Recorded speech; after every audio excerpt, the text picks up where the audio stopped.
today's format's going to be a little different. No outdoor shots, no beautiful Newfoundland background. I just wanted to talk about a watch that I've had for quite some time. It represents the very first real significant investment in a watch for me from many years ago. And it is this Citizen Promaster Skyhawk AT. The model number is JY0000-53E. It is the stainless steel version, not the titanium version that you can see out here on the market. It's the radio controlled time, the AT atomic time, and so it features the Citizen Eco Drive technology. It is 48 millimeters across. That takes in that crown, so it's quite a size on your wrist. Has a lot of presence there. It is 15 millimeters thick. It is their 3rd gen Skyhawk. The strap width is 22. Right now you see it on a cheapest NATO's NATO strap. Great comfortable strap. Really enjoy it on this one. I have had it in the past on this Strapmill Canada seatbelt NATO strap. Guys at Strapmill make a good product. I like the orange accent. Of course, you can see how that picks up the orange all throughout this watch. The watch originally came on this stainless steel bracelet, and I've taken it off. I'm sure I could get it done again, but when I received the watch, it had some engraving on it. I knew this was going to be a tough one to get. Maybe if I take this plastic wrap off of it, it might help. Let's see. Yeah, a little bit better. So the font there, it says until the end of time. Now let's just see if I can get it to focus a little better. Until the end of time.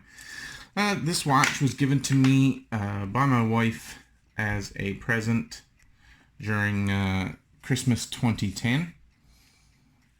The receipt, here's the original receipt, and it shows, let's see, we can get it to focus, $677.99 in November 2010 in preparation for Christmas. I won't go through the unboxing. So of course the standard cardboard outer box and manuals, I still have all of those. Crazy, huh? Came with a CD, interactive setting instructions manual, printable manuals. Put that in your computer and download them and print them off if you wanted. Standard, I think these are pretty commonplace. People see these cardboard boxes coming with the Citizens, but more about the watch to come. So I guess a little bit of background on the watch. It was a gift, again, like I talked about, first major watch purchase. I just absolutely loved it. In the months leading up to getting it, I was looking for a watch. I had a couple already at that time, but this one had multiple time zones, as you know, as part of the function of a Citizen Skyhawk. You have your ability to have multiple time zones. Here, mine is set to home. It's a manually set one. I actually live outside the range of the radio controlled towers that they use, and so you'll see just right here, Japan, Europe, USA. So I live in Newfoundland, Canada, and so when I press the lower pusher here, it's going to look for signal. See that second hand flick around? There you go. See right here, it's looking, and it will go to the USA signal based on the settings I put into it for home in Newfoundland, Canada. It's looking for that service, and it's no. It never received any signal. If it had been a yes, according to everything I'm reading, that second hand should have flipped from the no position to the yes position right here and adjusted the time accordingly. Again, I've never been close enough to one of those towers to get it running, except for when I was working overseas. I used to be able to get the Japan signal towers there. So the watch has been with me since Christmas of 2010. And so if I talk a little bit more about the watch as opposed to its features, some let's see, some real nice scratching along the slide rule and bezel here. This watch has traveled with me, so Christmas 2010, it would have traveled with me to Malaysia for 2 more years, 2011 and 2012. And then it would have traveled to, during those 2 years, at least one trip to Russia. And then 2013, it would have spent some time, nope, the latter part of 2012 into the beginning of 2013, it would have spent time with me in Perth, West Australia. So shout out to the guys, Perth Watch. If I only had known you existed, right? Could have made a visit, but that's quite some time ago. So, and then after 2013, it started traveling with me through Russia. So, lots of travels around the globe with me. It was just on my wrist constantly. It sure does have the scuff marks. It's part of the reason I started taking the, so you can see some nice bumps there. And again, the pushers, crown guard's really good. If I talk about the features more than I talk about the experience of owning a watch for that length of time. Show you, let's see the back of the watch again. Let's see, because there was some, yeah, there's some nice deep dings in this watch. This watch has had quite a life with me. It was pretty much the daily wear for 4 to 5 years, just never came off my wrist. You can see right there. Let's see if I can coordinate my hands to do this. Right there, there's a real nice bump. And just in general, loads of swirls and marks on it. A watch that has spent a tremendous amount of time with me running around. So you can see, let's see. Citizen Skyhawk. So you can see right here. Citizen.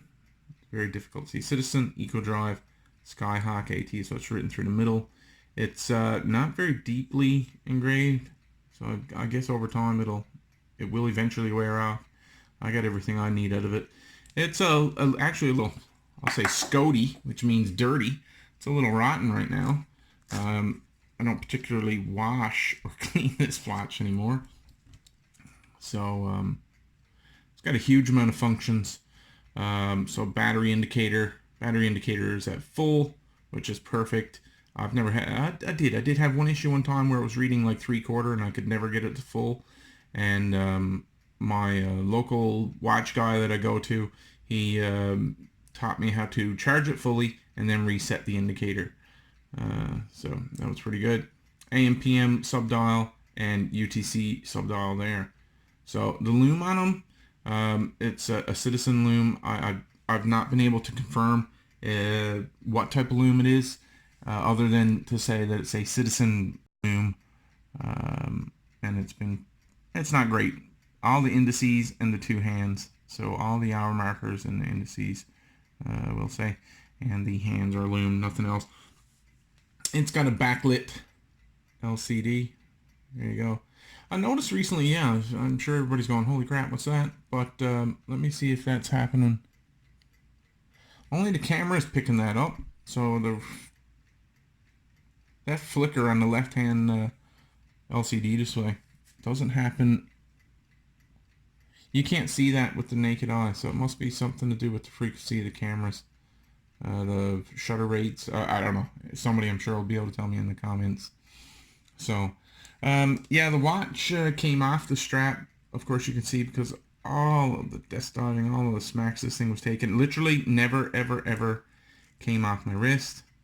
So here you see, you know, for a, at least it was in Canada, for a, you know, $700 to $800 retail MSRP, pressed folding clasp, not really great. I've never, ever, ever had that clasp pop open, not a single time. I always found the watch to be extremely comfortable. It's got solid end links. You can still buy these watches new for about $800, but you can pick up a used one for like $225. So the value on the watch is not about retaining value in this watch. eBay, $225, $250 US dollars.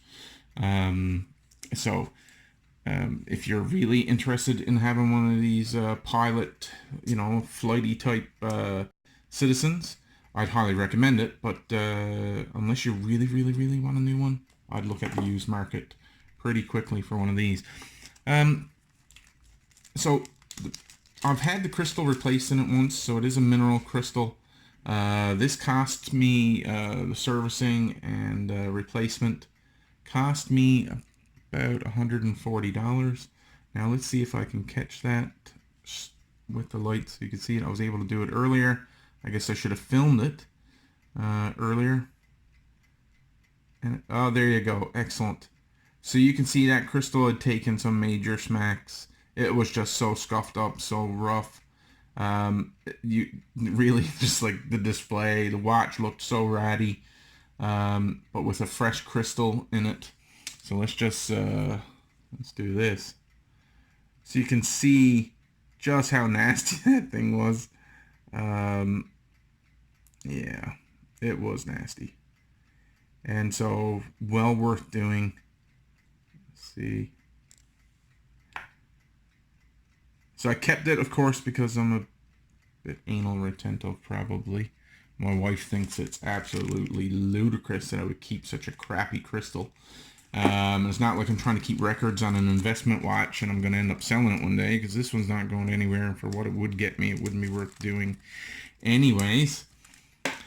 So, yeah, just a 9 years on, 9 years with a Citizen Eco Drive.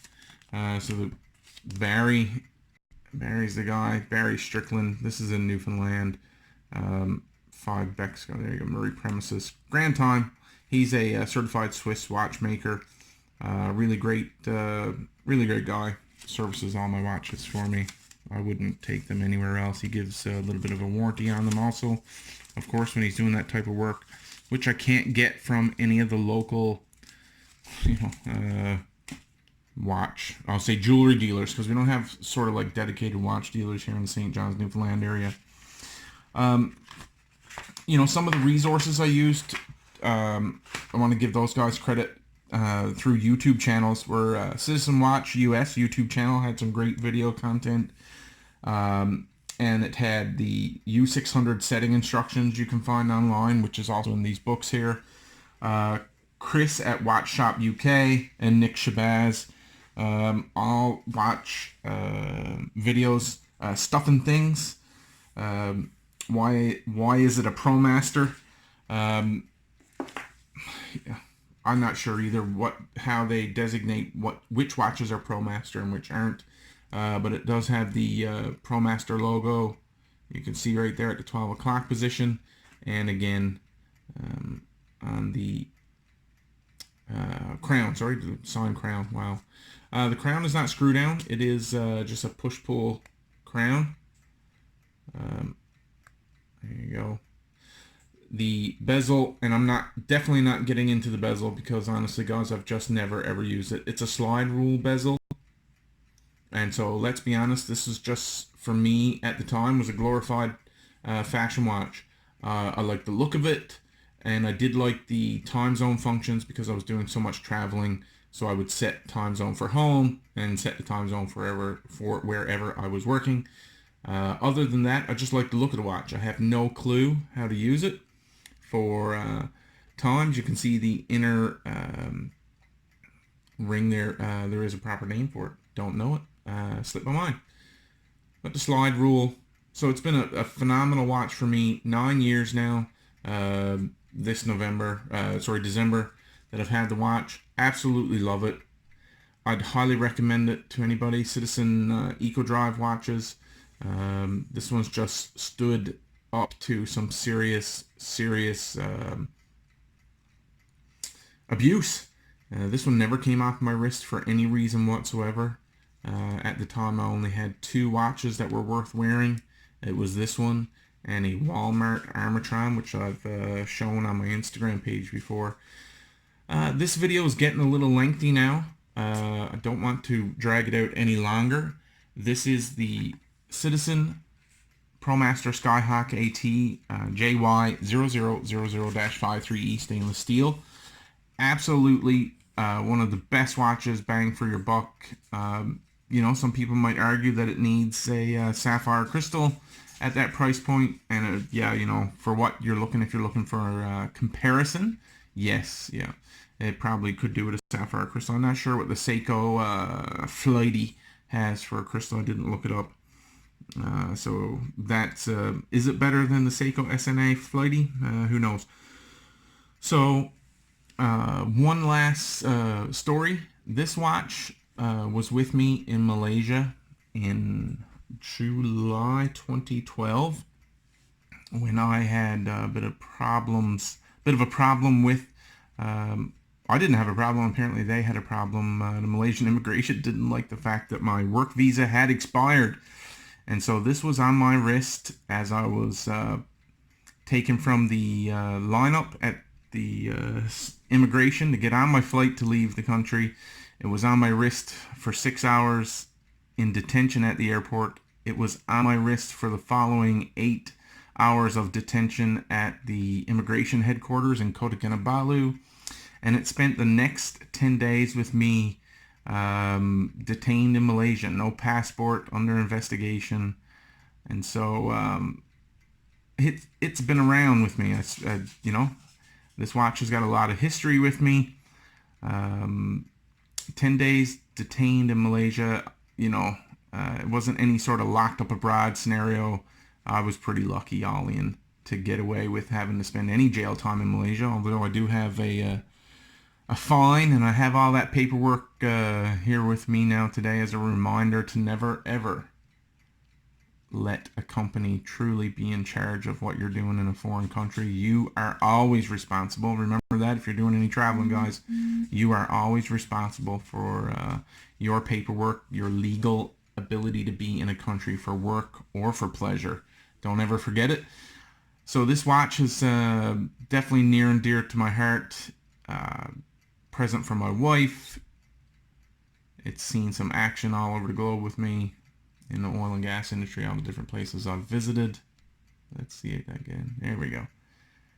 So, long video, a lifetime with a watch.